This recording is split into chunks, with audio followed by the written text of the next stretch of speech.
Labadiena, esu Lietuvos įtraukties švietime centro autizmo spektro sutrikimų grupės specialioji pedagogė Vaida Maziukienė. Kalbėsime apie mokyklos pradžią ir apie tai, kaip galima padėti vaikui pasiruošti šiam pokyčiui. Aptarsime pagrindinės pasiruošimo mokykloje temas. Pradėsime nuo pokyčių, kasgi keičiasi, pasiruošimas namuose, pokalbis su vaiku, kalendorius, mokyklinių daiktų ir aprangos atsiradimas. Vėliau kalbėsime apie mokyklos aplinką, pirmą susipažinimą su mokykla, apsilankymą mokykloje ir susitikimą su mokytoja. Toliau aptarsime rutinas, pagalbos būdus, informacijos mokyklai ir knygelę Aš eisiu į mokyklą. Pokytis. Mokyklos pradžia yra svarbus įvykis vaikams ir jų tėvams. Autistiškam vaikui šis pokytis gali pareikalauti daugiau pasiruošimo, aiškumo, palaikymo, nes keičiasi dienos ritmas ir aplinka, ir žmonės, keičiasi ne tik vieta, bet ir veiklos, atsiranda naujos taisyklės, dar naujos nepažįstamos situacijos. Vieni vaikai prie pokyčių prisitaiko greičiau, kitiems reikia daugiau laiko ir aiškumo ir nuoseklaus pasiruošimo. Tėvai taip pat gali nerimauti, kaip seksis vaikui, kaip jisai jausis naujoje aplinkoje, ar bus atsižvelgta į jo poreikius ir žinos stiprybės. Perėjimas iš darželio į mokyklą reiškia, kad vaikas pradeda visiškai naują, jam nežinomą etapą. Darželėje jam daug kas jau buvo pažįstama ir nuspėjama. Grupė, spintelė, įprastos vietos žaidimui, poilsis, kur jo rūpinė grupės erdvės. Vaikas jau buvo pripratęs prie darželio ritmo, kada vyko veiklos, valgymas, žaidimas, poilsio vieta, ėjimas į laukas ir dienos pabaiga. Taip pat buvo svarbus ir pažįstami jam žmonės, auklėtojas, padėjėjas, kiti vaikai. Vaikas jau žinojo, ko iš jų tikėtis, kaip paprašyti pagalbos, kaip vyksta bendravimas grupėje. Net jeigu ir kartais kildavo sunkumų, tai jau daugelis situacijų buvo patirtos ne kartą ir todėl buvo aiškesnės ir saugesnės. Pradėjus lankyti mokyklą, daug šių dalykų pasikeičia vienu metu. Atsiranda klasė, atsiranda naujas žmogus, mokytoja, visai kiti vaikai, pamokos, pertraukos, naujos taisyklės, nauji lūkesčiai, todėl vaikui gali reikėti laiko ir pagalbos, kad mokyklos aplinka taptų jiems suprantama dar anksčiau ir aiškiau. Ir vaikui svarbu žinoti ne tik, kad jis eis į mokyklą, jam reikia konkrečios labai informacijos, jam suprantamos, kas jo laukia. Kuo aiškiau vaikas supranta, į kokią mokyklą jisai eis, kas vyks per pamokas, kas yra pertrauka, ką jis galės tuo metu daryti, tuo mažiau netikėtumo lieka pirmomis mokyklos dienomis. Dėl to pokyčiui verta pasiruošti iš anksto. Mokykla vaikui neturėtų atsirasti staiga, kuo daugiau aiškumo, nuspėjamumo ir palaikymo jis gaus prieš pradėdamas lankyti mokyklą, tuo saugiau galės jis jaustis naujame etape. Pasiruošimas namuose. Kalbėkite su vaiku apie mokyklą. Naudokite vizualus. Autistiškam vaikui dažnai aiškiau, kai jis ne tik girdi žodžius, bet kai ir mato, apie ką mes kalbame. Taip jam lengviau suprasti, kokia tai vieta, kas ten bus ir ką jis ten veiks. Kalbėkit trumpais, aiškiais sakiniais, pavyzdžiui, tu eisi į mokyklą. Čia bus tavo mokykla, čia bus tavo klasė. Pamokoje bus mokytoja, klasėje vaikai mokosi. Per pertrauką galėsi pailsėti, po pamokų aš ateisiu tavęs pasimti. Prie šių temų verta sugrįžti kelis kartus. Vieną dieną galima parodyti mokyklą ir kalbėti apie ją, kitą kartą pakalbėti apie klasę, dar kitą apie tai, kas vaiką pasims po pamokų. Trumpi pokalbiai skirtingomis dienomis padės vaikui geriau suprasti, kas jo laukia. Svarbu pasakyti ne tik, kad vaikas eis į mokyklą, bet ir įvardinti, o kasgi ten bus, kas jį pasitiks, kur jis bus, ką vyks per pamoką, ką vyks per pertrauką, ką galės kreiptis pagalbos ir kada grįš namo. Kai šie dalykai vaikui aiškus iš anksto, mokyklos pradžia tampa labiau nuspėjama. Kalendorius.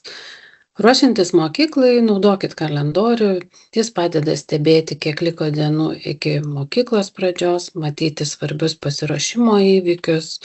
Kalendoriuje pažymėkite svarbiausias pasiruošimo įvykius. Pavyzdžiui, kada jis eis susitikti su mokytoja, kada jis aplankyti mokyklos, kada bus pirma diena mokykloje ir įvyks mokyklos šventė. Svarbu įvykius pažymėti vaikui suprantamų ženklų arba simbolių arba trumpų užrašų. Kiekvieną dieną su vaiku kartu pažiūrėkite praėjusią dieną, pažymėkite ją, galima nubraukti, užklijuoti lipduką ar pažymėti tam tikrų vaikui aiškių būdų. Taip vaikas mato, kiek dienų liko iki mokyklos pradžios. Priemonės mokyklai. Prieš prasidedant mokyklai, tėvai dažnai gauna mokyklinių priemonių sąrašą iš mokyklos. Kartais jie yra siunčiami tėvams, kartais skelbiama mokyklos interneto svetainėje. Pagal šį sąrašą galima iš anksto susiplanuoti, ką reikia nupirkti. Ruošiantis priemonėmis, svarbu įtraukti ir vaiką. Kartu galite išsirinkti kuprinę, pieštukinę, gertuvę ir kitas priemonės. Kai vaikas dalyvauja renkantis daiktus, jie tampa labiau jam pažįstami dar prieš pat mokyklos pradžią. Kiekvieną priemonę parodykit vaikui ir trumpai paaiškinkit, kam jinai yra skirta. Trumpi ir konkretūs paaiškinimai padeda vaikui suprasti, ką su tais daiktais reikės daryti mokyklai. Prieš mokyklą labai svarbu su vaiku pabandyti naudotis priemonėmis. Pavyzdžiui, atidaryti kuprinę, išimti daiktus, sudėti, atsidaryti gertuvę ar susidėti į kuprinę visas reikiamas priemonės. Jeigu kuri nors priemonė vaikui nepatogi ar sunkiau naudojama, geriau tai namuose pastebėti ir kartu pasimokyti su ja naudotis. Mokyklinės priemonės galima sudėti taip, kad vaikui būtų lengviau jas rasti ir pasiruošti pamokai. Tam padeda skirtingos spalvos ar kai užrašai, pavyzdžiui, matematikos priemonės galima būti sudėti vienos spalvos aplanką, lietuvių kalbos kitos spalvos aplanką. Ant aplanko užrašykite dalyko pavadinimą arba pažymėkite vaikui suprantamų simbolių. Svarbu, kad ta pati spalva ir tas pats būtų užrašas naudojamas nuosekliai. Taip vaikas lengviau įsimena, kur yra konkretus dalyko priemonės. Spalvos ir užrašai padeda vaikui susiorientuoti tarp savo daiktų, greičiau pasiruošti pamokai ir po truputį mokytis tai daryti savarankiškiau. Apranga. Prieš prasidedant mokyklai parodykit vaikui mokyklai skirtą aprangą ar uniformą. Leiskite ją pasimatuoti namuose, kai vaikas ramus ir turi tam laiko. Taip drabužiai tampa pažįstami dar iki pirmos dienos prieš einant į mokyklą. Labai svarbu atkreipti dėmesį, kaip vaikas jaučiasi su šitais drabužiais, ar neerzina audinys, ar etiketės, siūlės ar sagos. Kai kuriems vaikams tokie pojūčiai labai svarbus, todėl geriau juos pastebėti iš anksto. Jei reikia, tai nukirpkite etiketės, pasirinkit patogesnius batus. Jeigu vaikui sunku užsisegti sagas, užtraukti užtrauktuką ar apsiauti batus, kartu pasimokykite tai daryti namuose. Galima rinktis ir patogesnius sprendimus, pavyzdžiui, lengviau užtraukiamą užtrauktuką, lipdukus vietoj raištelių. Aprangą galima laikyti vaikui matomoje vietoje, kad jis įprastų prie jos. Taip pat galima nufotografuoti drabužius ir sudėti apsirengimo eiliškumą. Kas pirmiausia, ką po to reikia apsirenkite, taip padedam vaikui aiškiau suprasti, ką reikės apsirengti ryte prieš mokyklą. Mokyklos aplinka. Pirmas susipažinimas su mokykla. Pagal galimybės kartais praeikite arba pravažiuokite pro būsimą mokyklą. Parodykit vaikui pastatą ir trumpai įvardinkit, kad čia yra mokykla. Pirmą kartą tikrai nereikia daug pasakoti arba iš karto eiti į vidų. Vaikui gali užtekti tiesiog pamatyti mokyklą iš išorės, pavyzdžiui, kiemą, įėjimą ar mokyklos vartus. Kitą kartą galima sustoti ilgiau, dar kartą parodyti tą pačią vietą, pasakyti kelis tuos pačius sakinius. Jeigu vaikui tinka, tokį susipažinimą pakartokit kelis kartus. Mokykla po truputį tampa ta vieta, kurią vaikas jau yra matęs, o ne visiškai naujas pastatas.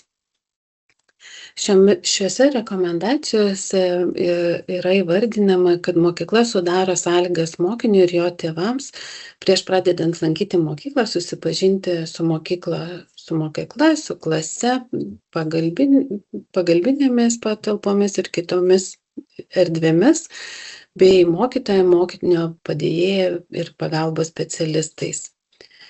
Apsilankykite būtinai mokykloje, iš anksto susitarkite su mokyklos atstovu dėl apsilankymo. Prieš apsilankymą kartu su vaiku taip pat galite pažiūrėti mokyklos internetinę svetainę. Jeigu joje yra nuotraukų, parodykit vaikui mokyklą ir trumpai pasakykite, kad vėliau kartu nuvyksite jos pažiūrėti. Apsilankymui reikėtų rinktis ramesnį laiką, kai mokykloje mažiau žmonių ir nevyksta kažkokios veiklos. Taip vaikui lengviau apžiūrėti aplinką ir pastebėti tas svarbiausias vietas. Mokykloje vaikas pamatys erdves, kurias skirsis labai nuo darželio, nes tai yra jau klasė, valgykla, biblioteka, sporto salė. Kiekvieną vietą paaiškinkite konkrečiai. Klasėje mokytis, valgykloje valgys, sporto salėje eisite sportuoti, rūbinėje pasidėsite drabužius. Suderinus su mokyklos atstovu svarbias vietas galite nufotografuoti ir vėliau peržiūrėti namuose. Nuotraukos padės vaikui prisiminti, kur jisai buvo, ką jisai matė ir kokios veiklos vyksta būtent tam tikrose erdvėse. Susitikimas su mokytoja. Su būsima mokytoja iš anksto susitarkite dėl susitikimo mokykloje. Per šį susitikimą vaikas gali pamatyti mokytoją klasę ir šiek tiek pabūti naujoje aplinkoje. Susitikimas gali būti trumpas, vaikas gali pasisveikinti, pabūti klasėje, žiūrėti aplinkas ar kartu su tėvais ir mokytoja trumpai pasivaikščioti po mokyklą. Vaikui kartais užtenka pamatyti mokytoją, išgirsti ją ir pabūti toje pačioje erdvėje. Svarbu duoti vaikui laiko apsiprasti. Informaciją apie vaiką mokytojai galima perduoti atskirai, susitarta kitu laiku, arba galite parašyti.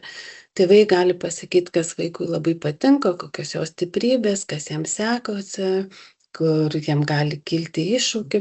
Susitikimas toks padeda vaikui suprasti, kas yra tas žmogus ir pamatyti mokytoją ir savo klasę.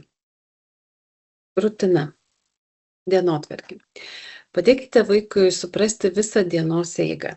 Nuo ryto iki pat grįžimo į namus iš mokyklos.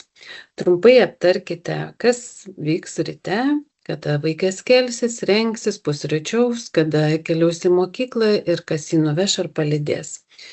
Paaiškinkit, kiek laiko jisai bus mokykloje, kada baigsis pamokas, kas jį pasiims ir kada jisai grįš namo. Vaikui svarbu aiškiai suprasti, kad mokykla yra tik dalis dienos, o po jos jisai vėl grįš į namus. Tai galima parodyti paveikslėliais, galima simboliais arba trumpais užrašais. Pavyzdžiui, rytas namuose, kelionė į mokyklą, mokykla, grįžimas namo. Jeigu keisiasi kelias į mokyklą, transportas arba žmogus, kuris vaiką atveža ir pasiema, parodykite tai iš anksto. Tada vaikui bus aiškiau, kaip atrodys visa jo diena. Ryto rutina. Ryto rutiną pradėkite įvesti dar prieš mokyklos pradžią. Taip vaikas iš anksto susipažįsta su tuo, ką reikės daryti jam rytais. Pavyzdžiui, paruoškit ryto veiksmų seką. Atsikėlimas, tualetas, rengimasis, pusryčiai, valau dantis, pasiimu kuprinę, apsiaunu batus ir išeinu į mokyklą. Seką galite pateikti vizualiai ir laikyti vaikui matomoje vietoje. Atlikus veiksmą, paveikslėlį galima nuimti, užversti ar pažymėti. Taip vaikas mato, kas jau yra padaryta ir kas laukia jo toliau. Ryto eiga tampa aiškesnė, o vaikas po truputį mokosi dalį veiksmų jau ir atlikti pats. Tai labai svarbu, kad rytas būtų kuo ramesnis, kad atsirastų ryto rutina. Vakaro pasiruošimas.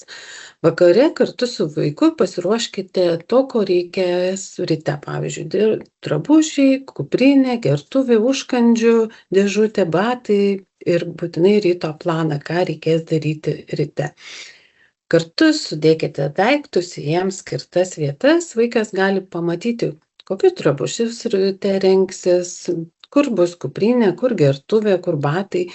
Ir tai padeda iš anksto susipažinti jau su ryto eiga. Vakare galima pabandyti veiklas, kurias vaikui dar yra naujos arba sunkiau sekasi. Pavyzdžiui, užsidėti kuprinę, atsidaryti užkandžio dėžutę ar atsukti gertuvę.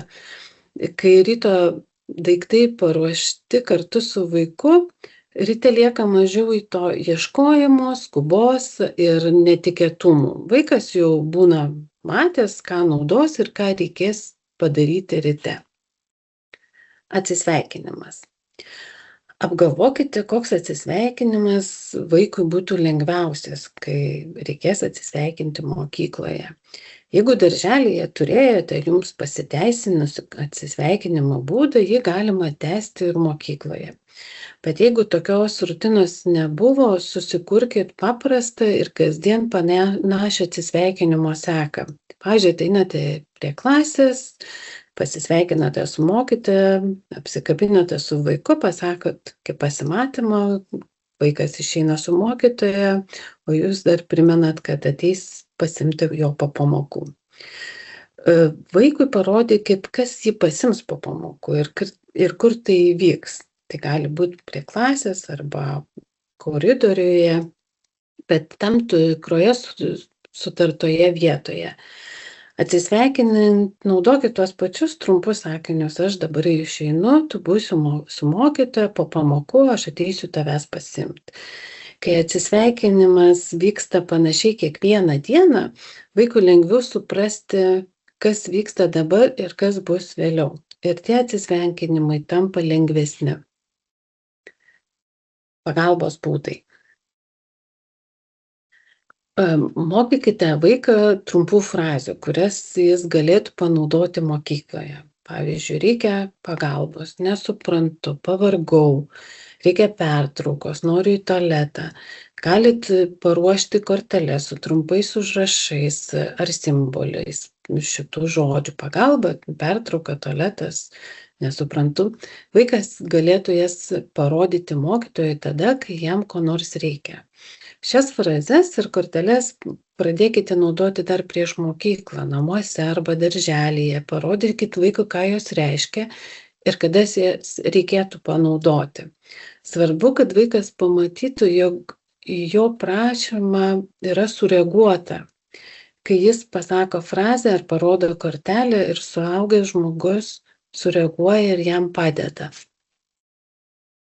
Pertraukas.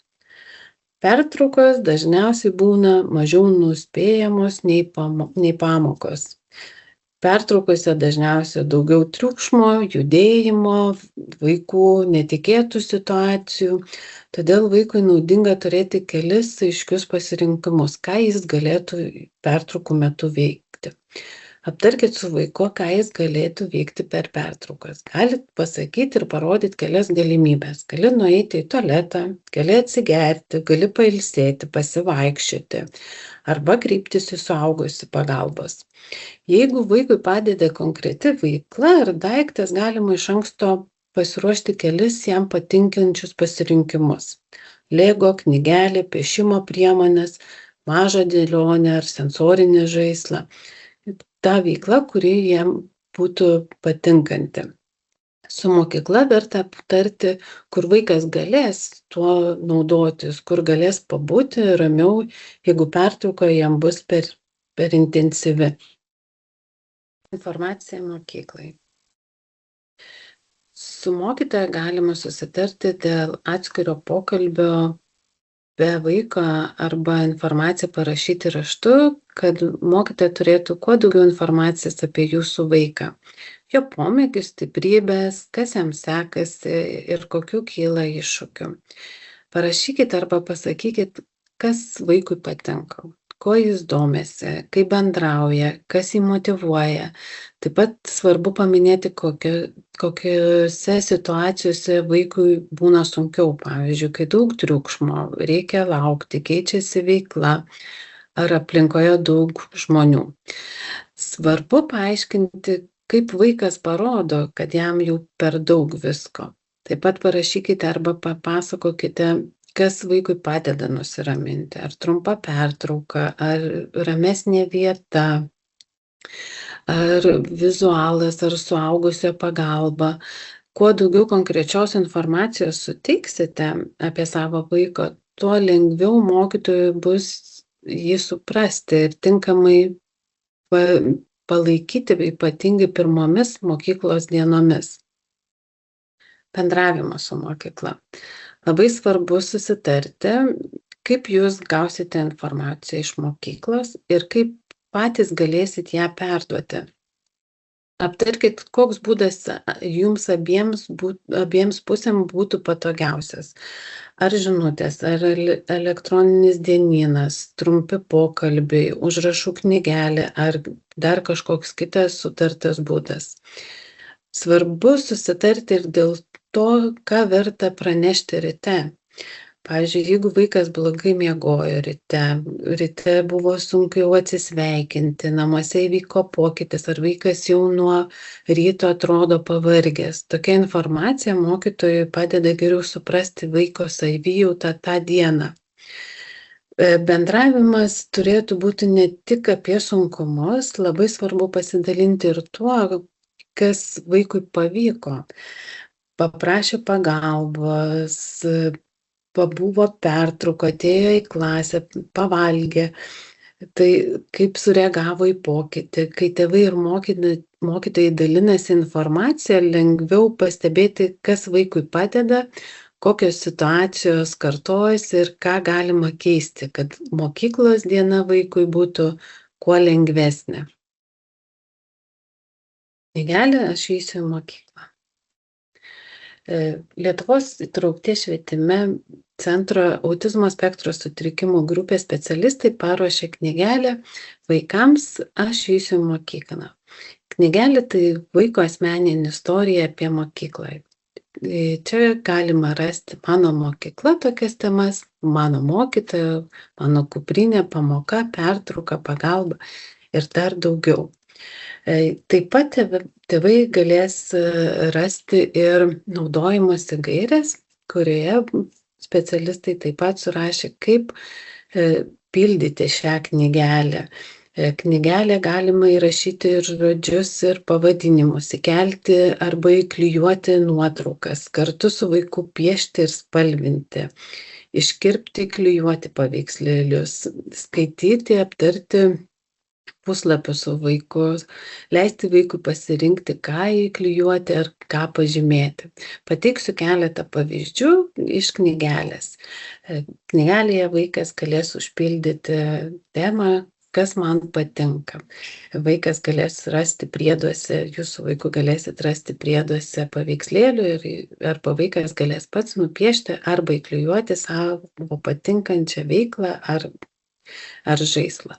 Taip pat svarbu vaikui, kaip jisai keliaus į mokyklą. Tai puslapyje temoje aš į mokyklą keliausiu, vaikas galės pažymėti, kokiu būdu jisai keliaus į mokyklą. Taip pat tema Mano mokykla, čia galima ir įkelti nuotrauką, ir įklijuoti nuotrauką ir paveikslėlį, užrašyti mokyklos pavadinimą, nufotografuoti arba nupiešti arba įklijuoti mokyklos duris, kaip jos atrodo. taip pat vaikas galės. Taip pat mano mokykloje yra ir kokios yra patalpos, erdvės, taip pat galima ir įkelti ir įklijuoti. Mokytoja ar mokytojas galima įkelti mokytojo nuotrauką, parašyti jo vardą knygelėje, kartu su tėvais paskaityti, ką pamokos metu vaikai gali veikti arba aptarti, kokius pasirinkimus gali turėti būtent pertraukos metu vaikas. Gali taip pat vėlgi įklijuoti, nupiešti savo pasirinkimus, ką jis galėtų veikti pertraukos metu. Ruošdamiesi iš anksto padedam vaikui susipažinti su jos aplinka, žmonėmis, dienos eiga. Kuo vaikui aiškiau parodymą būsimą pokytį, tuo lengviau jam pasiruošti mokyklos pradžiai. Ačiū už dėmesį.